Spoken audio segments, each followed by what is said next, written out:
What's up? Welcome back to my channel. My name is Mari and I am a small business owner. My shop is called Made by Mari, and today I thought I would talk about 5 things I wish I knew before starting a small business. So let's get into it. So the first thing I wish I knew before starting a small business is that you literally can sell anything and everything you want. There is no limit. However, you do need to make sure that it makes sense for your brand message. So for me, my brand is more for the girlies, for the craft girlies, the girlies that like quilted makeup bags and scrunchies and cute iced coffee glasses. So therefore, everything that I make is basically within that realm. I think about, would my target market audience, the girl I'm trying to sell to, want this product? If not, and it doesn't make sense for my brand, I'm not gonna make it. So for example, I could make quilted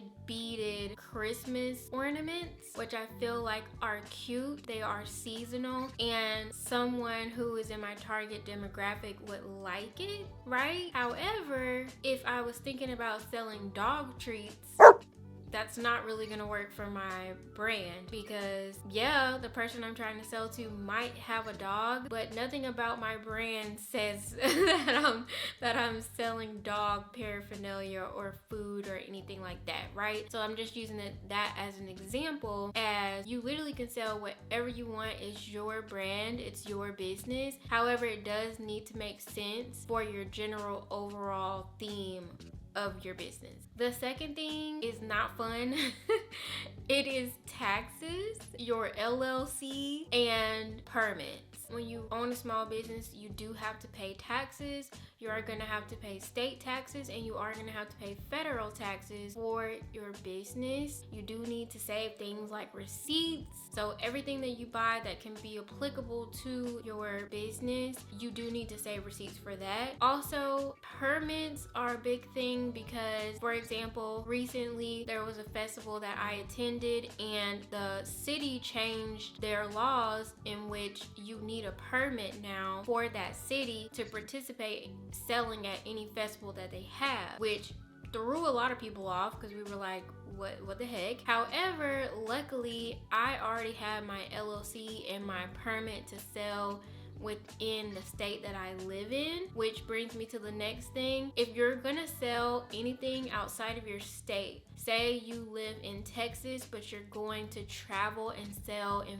Florida, you're gonna need to buy a seller's permit for Florida to make sure that you are covered while you're selling in Florida for whatever festival or market you're gonna be attending. Okay, third thing I wish I knew for starting a small business: you can easily end up buying more than you need and then end up not ever using it. For instance, I started out strictly selling crochet, so I have a mountain of yarn. I have a mountain of crafts.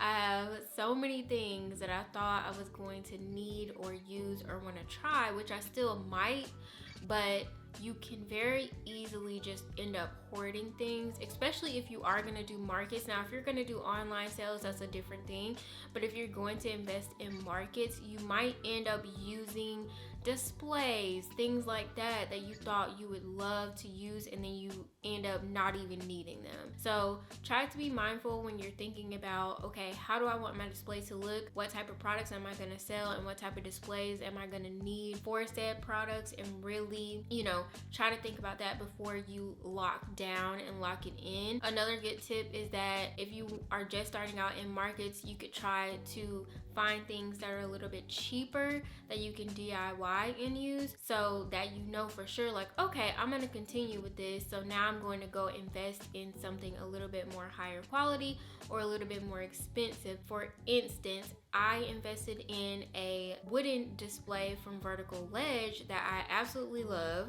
Before that, I think I was just using like baskets or something like that from the Dollar Tree when I first started, but now I'm starting to upgrade my quality. But you definitely want to make sure that you are spending your money wisely when you're first starting out so that you don't end up with like stuff you don't really need. Obviously, you can always resell it though.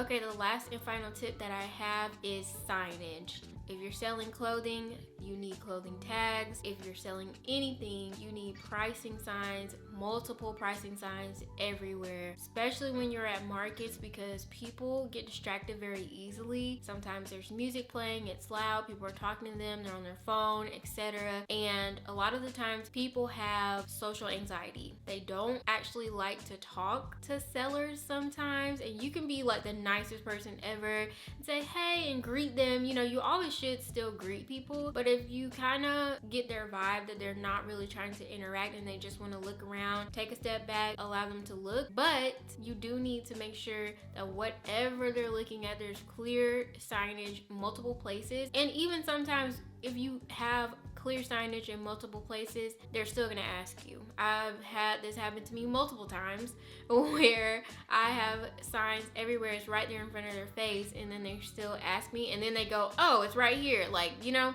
So it's really good to have multiple different options for pricing when you are at markets and selling, because it's so easy for people to get distracted and not see it. And it also makes it easier for people who don't really want to interact, who have social anxiety, to still see process that they want to buy, not have to ask you about the price, and then make a decision and come and buy from you, and you don't lose out on a sale. So yeah, these were the 5 things that I wish I would have known before starting a small business. If you guys have any tips in the comments, leave them down below. If you own a small business and there's something that I need to know or followers need to know in the comments if they're thinking about starting a small business. If you like this video, give it a like, subscribe to my channel for more videos like this. I will be posting more about owning a small business, going to markets, creating crafts. So if you're interested in craft videos, definitely subscribe to my channel, and I will see you guys in my next video. Bye.